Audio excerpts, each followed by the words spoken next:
The FIA just turned Monaco into one of the most punished Grand Prix weekends of the season. And the drivers are now in serious trouble. Ollie Bearman is 2 penalty points away from a race ban. Sergio Perez lost what could have been Cadillac's first ever Formula 1 point. George Russell's penalty became a drive-through disaster. Pierre Gasly crossed the line on the podium, then watched it disappear.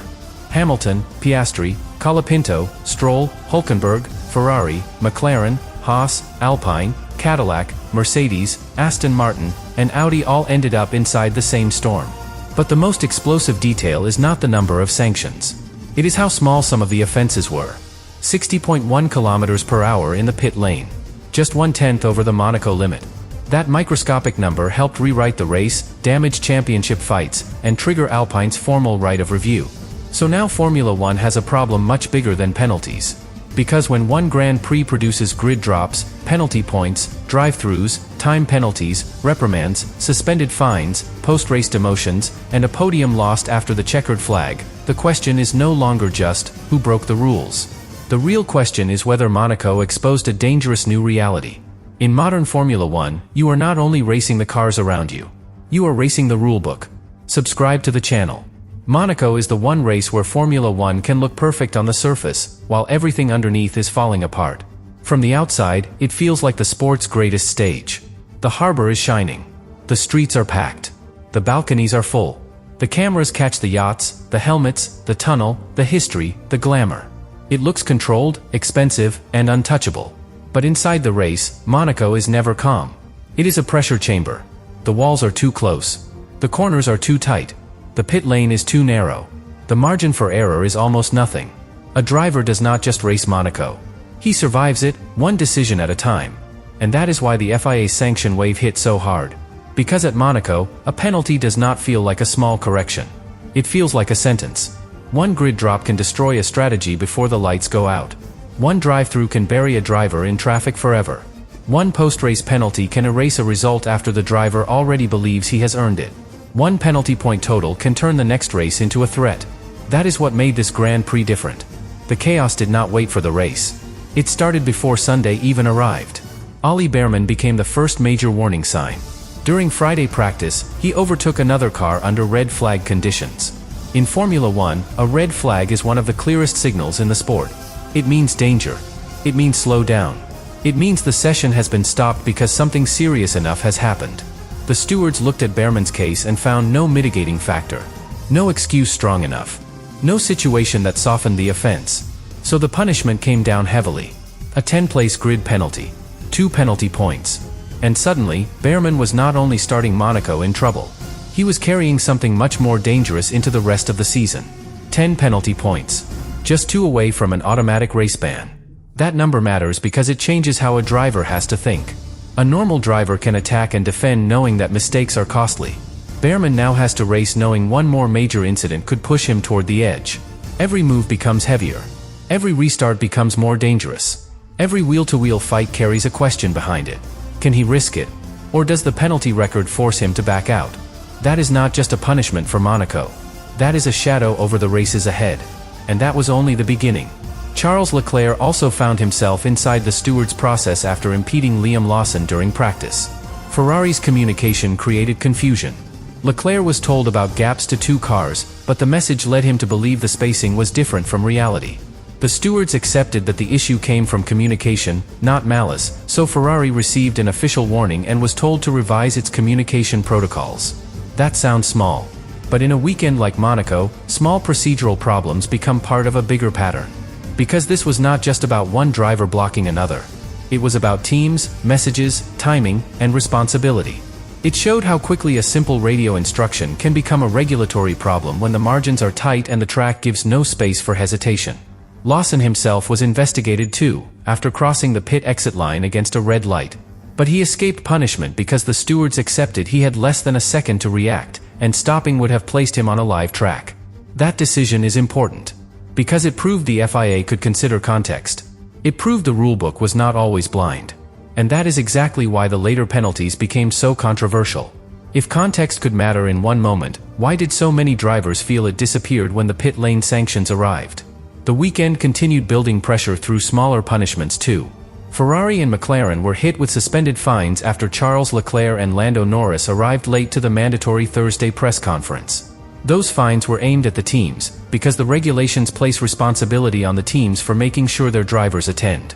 Again, it did not change the race result.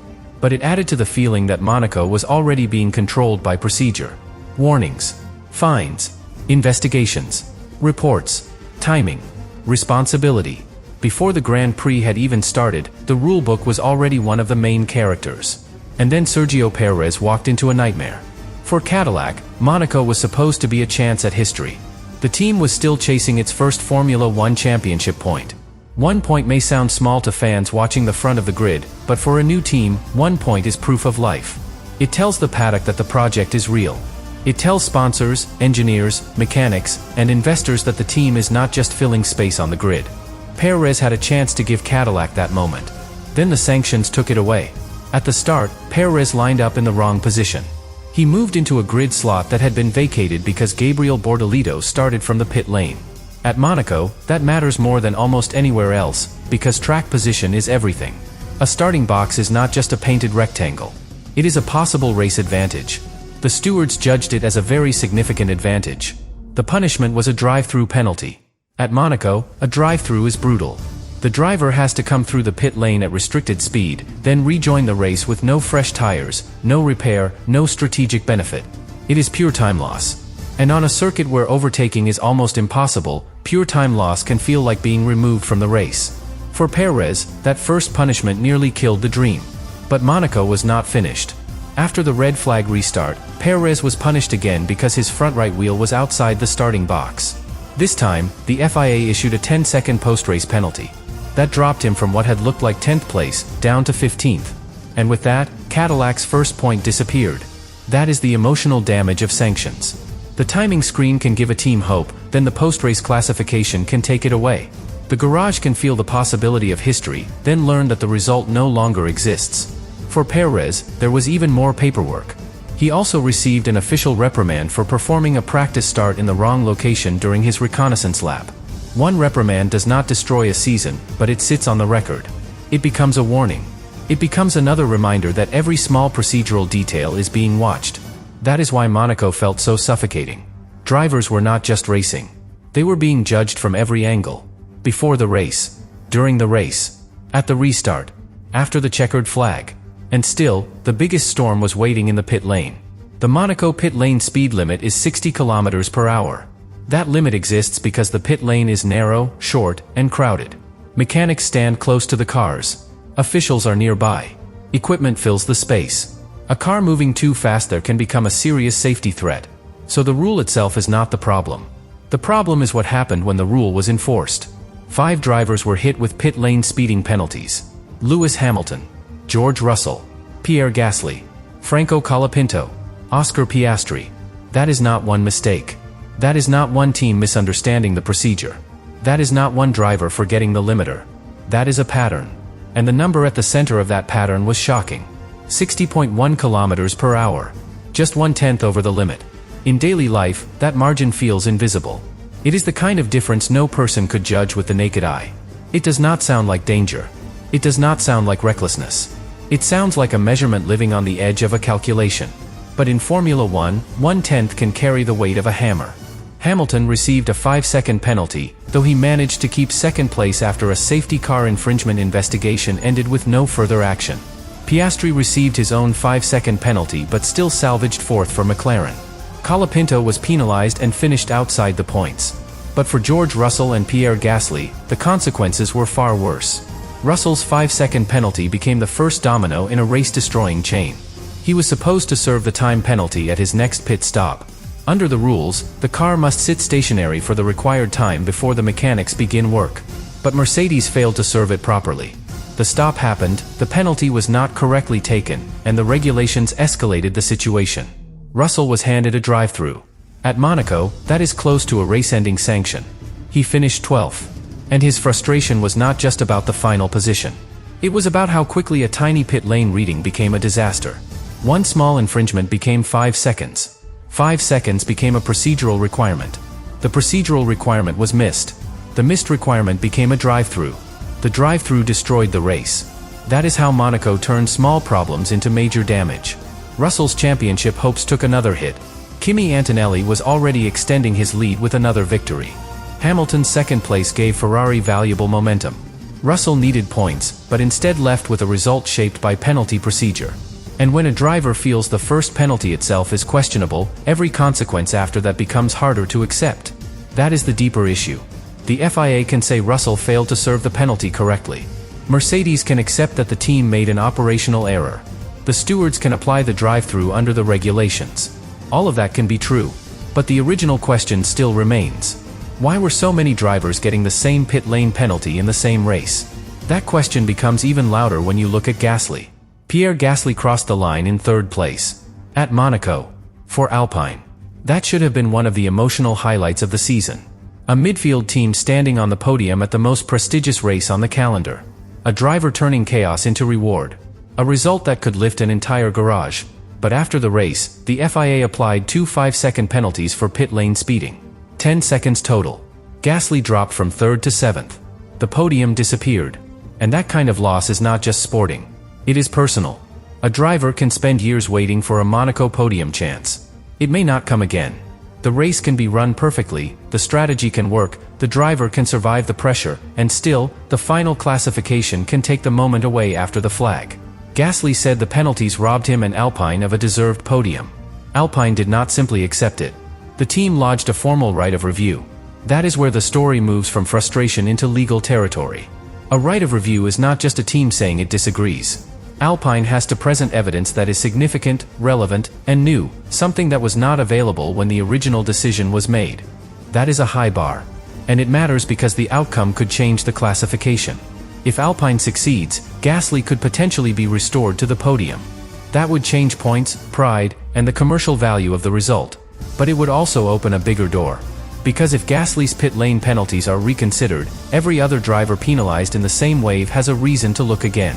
Hamilton, Russell, Colapinto, Piastri.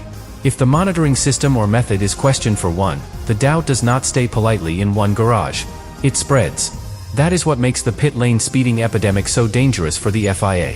The governing body can defend strict enforcement. It should defend safety. The pit lane cannot become a place where drivers and teams argue away every limit. But when the same offense hits 5 drivers in the same race, at the same tight circuit, under chaotic conditions, the issue no longer feels isolated. It feels systemic. And systemic problems are the ones that damage trust. Formula One is built on trust in measurement. The sport measures lap times down to thousandths. It measures pit stop times, speed traps, safety car gaps, tire pressures, brake data, energy deployment, and penalties. Fans accept harsh calls because they believe the numbers are precise. But Monaco forced a harder question.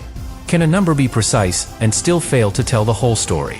The FIA's documents placed the pit lane penalties in the context of a chaotic race, with safety car periods, red flag conditions, tire strategies, fuel calculations, and timing decisions all happening at once.